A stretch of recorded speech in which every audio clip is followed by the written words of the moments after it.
500 આપો અને 1500 લઈ જાઓ. સાંભળવામાં કોઈ લોભામણી સ્કીમ લાગે, પરંતુ હકીકતમાં આ છે એક મોટો નકલી નોટનો કૌભાંડ, જેનો પર્દાફાશ અમદાવાદ ક્રાઇમ બ્રાન્ચે કર્યો છે. અને સૌથી ચોંકાવનારી વાત એ છે કે આ સમગ્ર રેકેટના તાર એક એવા વ્યક્તિ સુધી પહોંચ્યા છે જેને લોકો ધર્મગુરુ તરીકે માન આપતા હતા. તો આખરે શું છે આ સમગ્ર મામલો અને કેવી રીતે ચાલતો હતો આ નકલી નોટોનો ધંધો? આવો વિગતે વાત કરીએ આ અહેવાલમાં. નમસ્કાર, હું ચિરાગ વર્ષાબેન, આપ જોઈ રહ્યા છો સ્વમાન. નકલી નોટો માત્ર એક ગુનો નથી, પરંતુ દેશના અર્થતંત્ર અને સુરક્ષા બંને માટે ગંભીર ખતરો છે.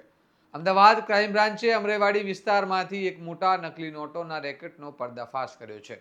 જ્યાં સત્ય યોગ ફાઉન્ડેશન સાથે જોડાયેલા પ્રદીપ ગુરુની ગાડીમાંથી મોટી માત્રામાં નકલી 500 રૂપિયાની નોટો જપ્ત કરવામાં આવી છે.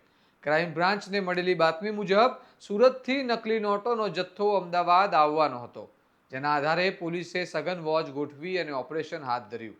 અને આ કામગીરી દરમિયાન 6 આરોપીઓને ઝડપી પાડવામાં આવ્યા અને તપાસ આગળ વધતા જે ખુલાસો થયો તે વધુ ચોંકાવનારો હતો. આરોપીઓએ જણાવ્યું કે સુરત જિલ્લાના કામરેજ તાલુકાના ધોરણપારડી ગામ ખાતે આવેલા સત્યયોગ ફાઉન્ડેશનના આશ્રમમાં નકલી નોટો છાપવામાં આવી રહી હતી. પોલીસે તરત જ ત્યાં દરોડો પાડ્યો, જ્યાંથી નકલી નોટો છાપવા માટેના સાધનો, દસ્તાવેજો અને અન્ય પુરાવાઓ કબજે કરવામાં આવ્યા હતા.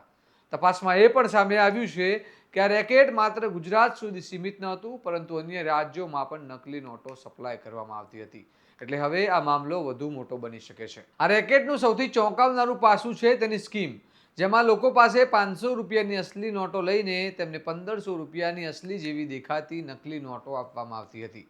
એટલે કે સીધી લાલચ આપીને લોકોને આ ગેરકાયદેસર કામમાં ખેંચવામાં આવતા હતા. એક કિસ્સામાં તો 2 કરોડ રૂપિયાની નકલી નોટો આપીને 66 લાખ રૂપિયાની અસલી નોટો લેવાની ડીલ ચાલી રહી હતી, પરંતુ તે પહેલા જ પોલીસે સમગ્ર ગેંગને ઝડપી પાડી.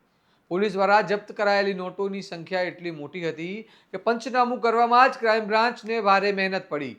અંદાજે 40,000 જેટલી 500 રૂપિયાની નોટો જપ્ત કરવામાં આવી છે અને દરેક નોટનો સિરિયલ નંબર નોંધવો ફરજિયાત હોવાથી આખી ટીમ આ પ્રક્રિયામાં લાગી ગઈ હતી. આ સમગ્ર મામલે હવે સૌથી મોટો સવાલ એ છે કે જ્યારે આવા કૌભાંડમાં ધર્મગુરુનું નામ સામે આવે ત્યારે લોકોની આસ્થા ક્યાં જાય?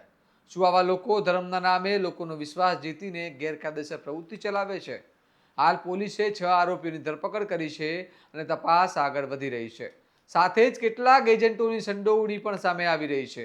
એટલે આ રેકેટના તાર હજુ વધુ દૂર સુધી જઈ શકે છે. હવે જોવાનું રહ્યું કે પોલીસ તપાસમાં શું નવા ખુલાસા થાય છે, શું આ મામલામાં વધુ મોટા નામો સામે આવે છે અને શું આવા નકલી નોટોના કારોબાર પર સંપૂર્ણ બ્રેક લાગી શકે છે કે નહીં.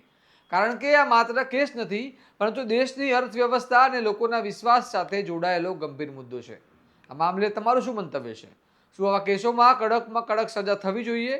અમને કમેન્ટ કરીને જણાવો અને આવા જ વિશ્લેષણાત્મક અહેવાલ માટે સ્વમાનની ચેનલને સબસ્ક્રાઇબ કરવાનું ભૂલતા નહીં. નમસ્કાર.